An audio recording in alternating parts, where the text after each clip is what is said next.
saúdo a todos com a paz do Senhor Jesus. Deus seja louvado por mais esse momento em que estamos na sua casa, cultuando ao Senhor em mais essa oportunidade. Eu louvo a Deus por esse momento, eu louvo a Deus pelo privilégio de poder estar aqui na casa do Senhor, enquanto muitos irmãos desejariam também estar, mas devido às circunstâncias não podem. E eu sou grato a Deus pela oportunidade das vezes que eu posso estar aqui, e já quero também agradecer ao pastor Isaac pelo convite. Obrigado pela confiança, pastor, mais uma vez. É sempre um prazer poder estar aqui na nossa igreja sede e assim poder ministrar a palavra do Senhor Jesus. Também a nossa irmã, Deus abençoe, aos músicos, aos irmãos do áudio, do vídeo, Deus abençoe a todos. O pastor já fez a leitura do texto, eu queria repetir a leitura desse texto rapidinho, Romanos 12. O texto que nós vamos trabalhar está em Romanos, capítulo de número 12, versos 1 e 2, que diz assim: portanto, rogo-vos, irmãos, pela compaixão de Deus, que apresenteis os vossos corpos como sacrifícios, como sacrifício vivo, santo e agradável a Deus, que é o vosso culto racional. Versículo 2 diz: e não vos conformeis com este mundo, mas transformai-vos pela renovação da vossa mente ou do vosso entendimento. Para quê? Para que experimenteis qual seja a boa, agradável e perfeita vontade de Deus. Eu quero trabalhar esses dois versículos de forma textual. Eu quero aprofundar um pouco mais em cada um desses versículos neste culto da família, nessa quinta-feira, aqui na nossa igreja sede. A carta aos Romanos é uma carta de grande importância na Bíblia Sagrada. Ela é uma das mais teológicas que nós temos. Foi escrita por volta do ano 57 depois de Cristo, quando Paulo estava ali na cidade de Corinto, ali por volta da sua terceira viagem missionária. Então ele estava com alguns recursos para levar para os irmãos de Jerusalém, mas o seu coração estava em Roma. Então ele começa a redigir esta carta teológica e envia por meio de Febe aos irmãos de Roma, para que eles pudessem entender um pouco mais sobre o Evangelho, aquilo que Deus havia feito na vida do apóstolo Paulo por meio desta carta. Roma naquela época era como se fosse um ponto de pregação. Então Paulo estava investindo teologicamente naquele ponto de pregação para que eles crescessem na fé. O que alimenta a fé é a palavra. Então Deus levanta este homem chamado Paulo como um instrumento para escrever esta carta, que nós vamos trabalhar em apenas 2 versículos dela, que são profundos e servem principalmente para esse momento em que nós estamos vivendo. Paulo, ele divide praticamente a carta em 2 partes. Do capítulo 1 até o capítulo 11, Paulo traz teorias. Paulo fala de salvação, Paulo fala de justificação, Paulo fala de eleição, Paulo fala de graça, Paulo fala de fé, tudo na esfera teórica. Mas quando ele começa o capítulo 12, Paulo começa a fazer uma virada de página. E aí ele deixa um pouco a teoria e faz uma convocação à prática. É uma parte exortativa da carta aos Romanos. E essa parte exortativa e prática é o que faz a diferença na vida do ser humano. Prática é o que faz a diferença entre os crentes que são e os crentes que estão. Tem muitos que estão crentes, mas o crente que vive a palavra, ele é crente. É uma questão de ser e essência. Por isso que Tiago fala sobre a prática da palavra de Deus, e ele faz uma semelhança da palavra de Deus, lá em Tiago capítulo 1, ele chama a palavra de Deus de espelho. Por que é espelho? Porque o espelho é onde nós nos autoexaminamos. Porque todas as vezes que, por exemplo, você vai a uma festa, ou nós que viemos ao culto, antes de sair, eu duvido que nós não olhamos no espelho para saber se está tudo ok, se o cabelo está penteado, se a gravata está bem posicionada, se a calça está limpa, se o rosto está limpo. Por quê? Porque a prática da palavra de Deus é quando nós olhamos para um espelho e nos examinamos olhando para ele. É como nós olhamos para a palavra de Deus e fazemos uma autoanálise com base naquilo que está na palavra de Deus. Por isso que Paulo, nessa segunda divisão da epístola, ele começa a falar um pouco mais sobre a prática. Até o capítulo 11, Paulo ele trabalhou teoria. Do capítulo 12 até o final do capítulo 15, ele vai falar de prática. E nós vamos ver quais são essas práticas aqui. Eu quero intitular essa mensagem de hoje como inconformados. É um convite a nós sermos inconformados. O versículo 1 do capítulo 12 diz assim: portanto, rogo-vos, irmãos, pela compaixão de Deus, que apresenteis os vossos corpos como sacrifício vivo, santo e agradável a Deus, que é o vosso culto racional. O versículo 1 e 2, na verdade eles se completam, se complementam, baseado em duas atitudes dos inconformados. A primeira atitude daquele que é inconformado é a entrega. O versículo 1 fala especificamente de entrega, por meio da consagração, por meio da adoração. Quando Paulo começa o versículo, ele diz assim: rogo-vos. E esta palavra para nós não é um imperativo da lei, não é uma palavra de imposição.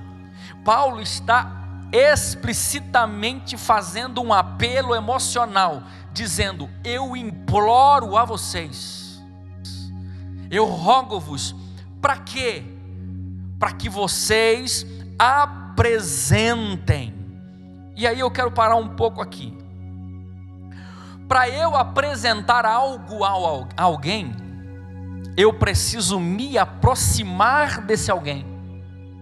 Se eu não me aproximo de uma pessoa, não tem como eu apresentar algo, não tem como eu entregar algo. E a palavra diz aproximação e disposição.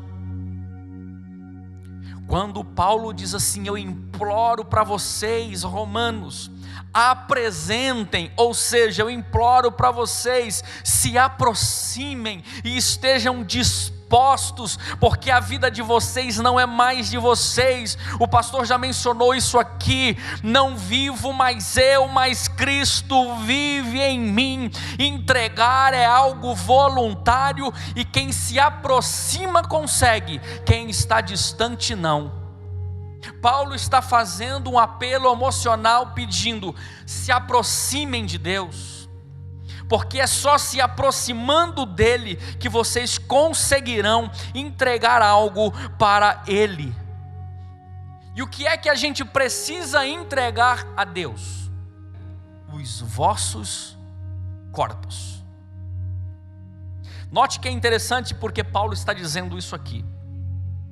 Porque Paulo está no meio de uma cultura helenista, grega.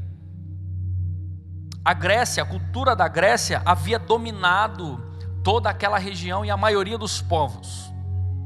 E aí o que Paulo está dizendo? Eu quero que vocês apresentem os vossos corpos. Porque Paulo está confrontando uma ideia grega que eles têm sobre corpos. Para eles, o corpo não vale absolutamente nada. Os gregos só acreditavam no poder do Espírito, porque o corpo era nada, era lixo. era como se nada valesse. E aí Paulo ele traz um outro entendimento para corpo, porque nós bem sabemos que o corpo, a alma e o espírito são a plenitude do ser humano. Eu não posso descartar a alma e ficar com o corpo e o espírito. Eu não posso descartar o espírito, ficar com o corpo e a alma. Eu não posso descartar o corpo e ficar com a alma e o espírito, porque nós somos a tricotomia que Deus fez para que Ele pudesse habitar em nós. E é por isso que Paulo confronta a ideia dos gregos sobre o corpo, porque Paulo diz que nós somos o quê? O templo do Espírito Santo. O apelo emocional de Paulo é: se aproxime para apresentar o quê? Aquilo que o Espírito Santo serve para habitar, que é o vosso corpo. De que forma? Como sacrifício. E quando nós falamos de sacrifício, o sacrifício aqui tem a conotação de matar para oferecer a Deus. Aí é que está o grande problema. Então o que Paulo está dizendo? Que não adianta nós fazermos as coisas para Deus se não for com um sacrifício vivo dos nossos corpos. É sacrifício vivo, é matar a velha natureza para poder ser usado para a glória de Deus por meio do templo do Espírito Santo. Sacrifício é matar para oferecer a Deus. De que forma? O sacrifício vivo, um sacrifício santo e um sacrifício agradável. Sacrifício vivo é aquilo que Abraão estava entregando, o que ele tinha de melhor para Deus. Foi um sacrifício vivo quando ele levou Isaac lá no monte para sacrificá-lo a Deus. É difícil a gente entregar aquilo que a gente mais dá valor. Isaac era o grande valor na vida de Abraão. O sacrifício vivo é quando nós entregamos aquilo que nós mais damos valor para aquele com o qual nós nos aproximamos para entregar. O sacrifício tem que ser vivo, o sacrifício tem que ser santo. Santo é aquele sacrifício que nós entregamos sem mancha, sem mácula. Se a gente entrega de qualquer jeito, o sacrifício não é aceito.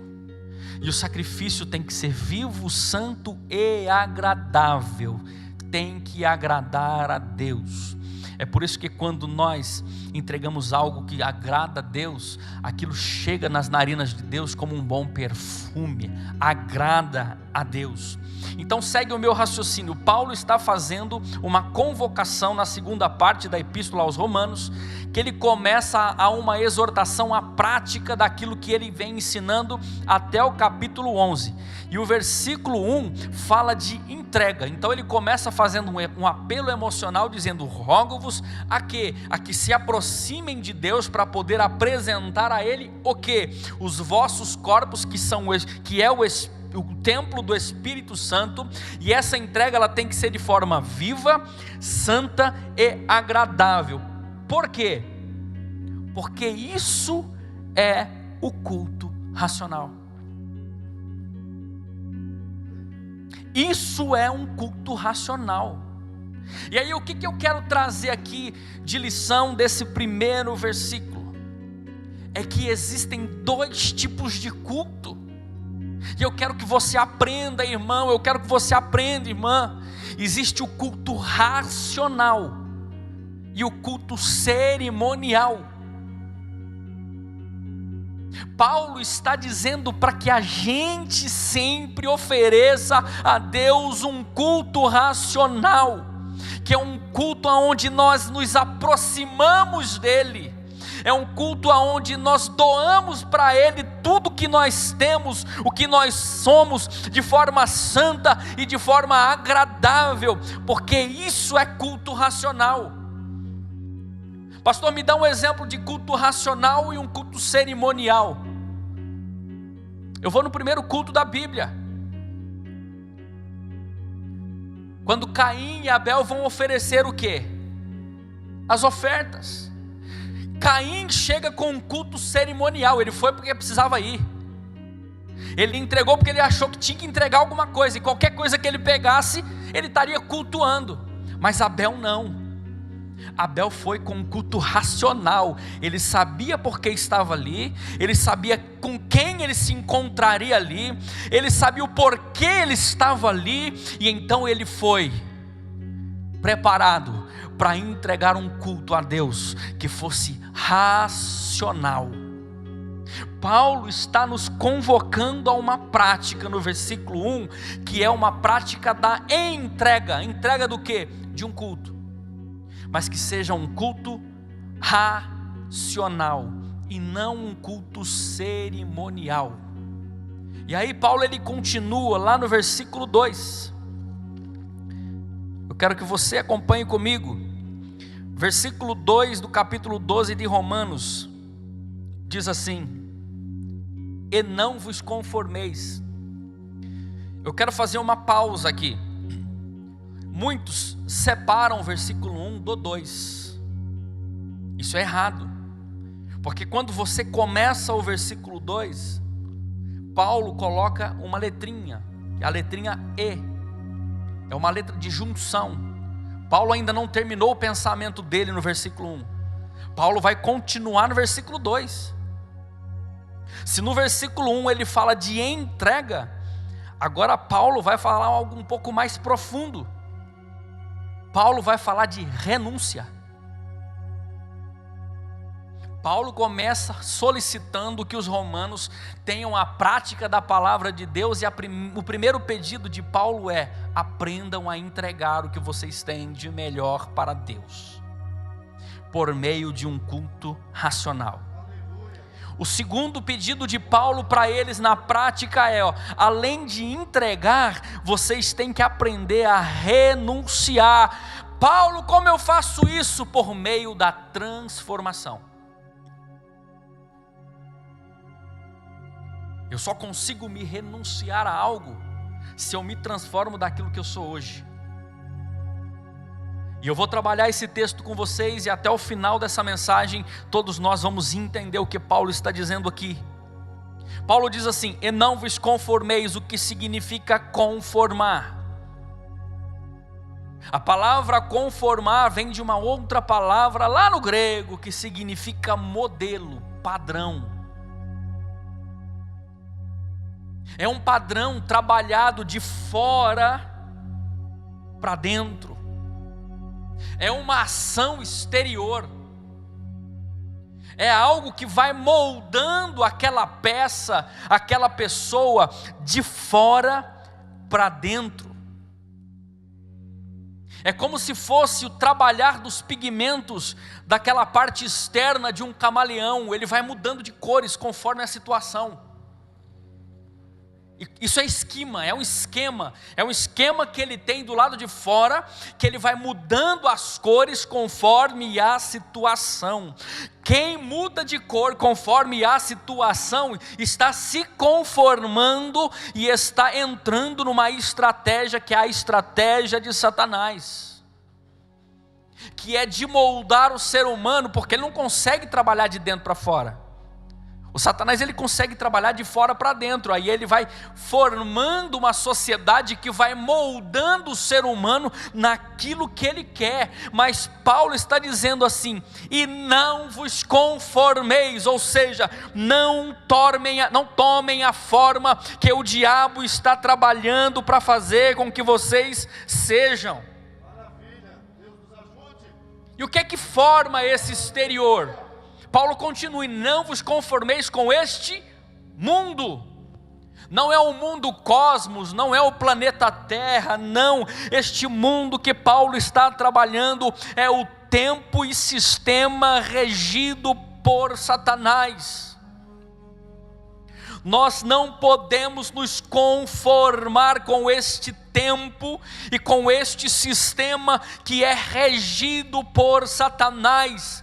Ele já trabalha nessa forma desde o Éden, quando ele começou a enganar Eva, com a concupiscência da carne, com a concupiscência dos olhos e a soberba da vida. Nós vivemos uma sociedade que está impregnada com a concupiscência dos olhos, com a concupiscência da carne e a soberba da vida, e o diabo está tentando moldar o cristão para que se conforme com este sistema, mas nós somos o templo do Espírito Santo, e o que está dentro é mais forte do que o que está do lado de fora. Nós não seremos conformados, porque nós vivemos a palavra e somos regidos pelo Espírito Santo de Deus. Mas só tem uma forma de não nos conformar com esse mundo: é nos transformando. E aí a palavra transformar é uma ação interior. A transformação é uma ação interior, de dentro para fora. É o morfê, se transforme por uma fagulha que tem lá dentro, e ela começa a te transformar de dentro para fora.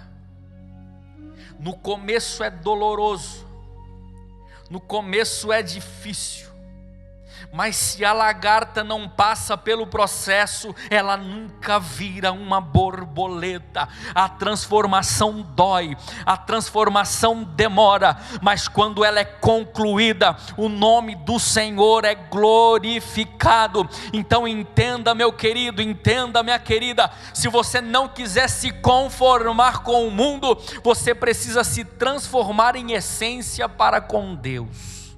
Pastor, como que eu faço isso? Pela renovação da vossa mente. É pela renovação da mente. Por isso que Paulo fala lá no começo do versículo, lá no capítulo 12, versículo 1. O final fala que é culto racional, porque tudo começa aqui. Deus primeiro, Ele quer entrar na sua mente para fazer com que você entenda o que é o Evangelho, o que é a palavra, o que é a presença dEle.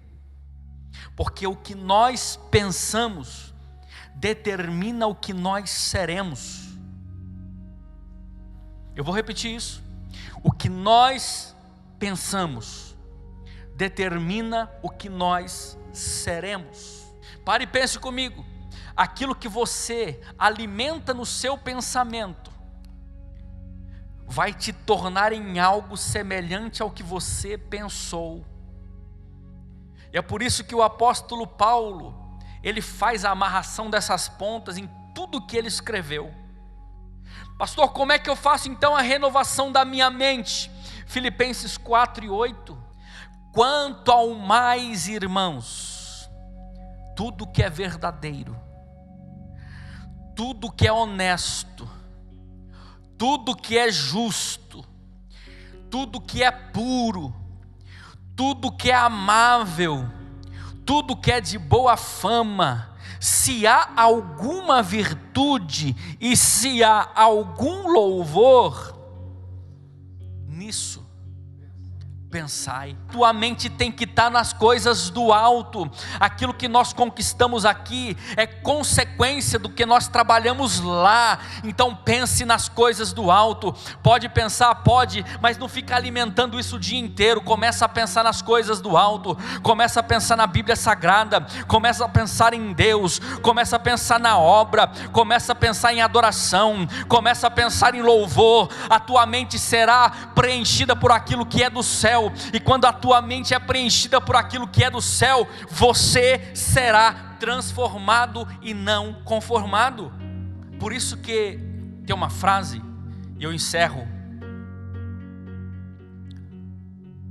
que diz assim: Deus forma o homem, o pecado deforma o homem, a escola informa o homem, mas só Cristo transforma o homem. E eu quero encerrar contando uma ilustração, que é uma ilustração que leva cada um de nós a pensar se quer se conformar ou quer ser transformado. A decisão é 100% nossa. A ilustração diz mais ou menos assim: uma pessoa quis fazer um experimento com um sapo, e ele pega o sapo e tenta colocar o sapo numa panela com água fervendo. Quando ele encosta o pezinho do sapo na água, o sapo pula. Então ele parte para uma outra experiência. Ele pega o sapo e coloca ele numa panela com a água ainda fria. E aí ele pega a panela fria e coloca no fogão. E aí aquela água, pastor, vai esquentando aos poucos. E sabe o que vai acontecendo? O sapo, ele vai se adaptando à temperatura da água. A água vai esquentando e ele vai se adaptando. A água vai esquentando e ele vai se adaptando. Chega um momento que a água ferve e ele morre. Porque ele preferiu se conformar com o ambiente do que pular fora da panela. A convocação de Deus para nós nessa noite é: deixe Deus transformar a nossa vida. Pule da panela enquanto é tempo.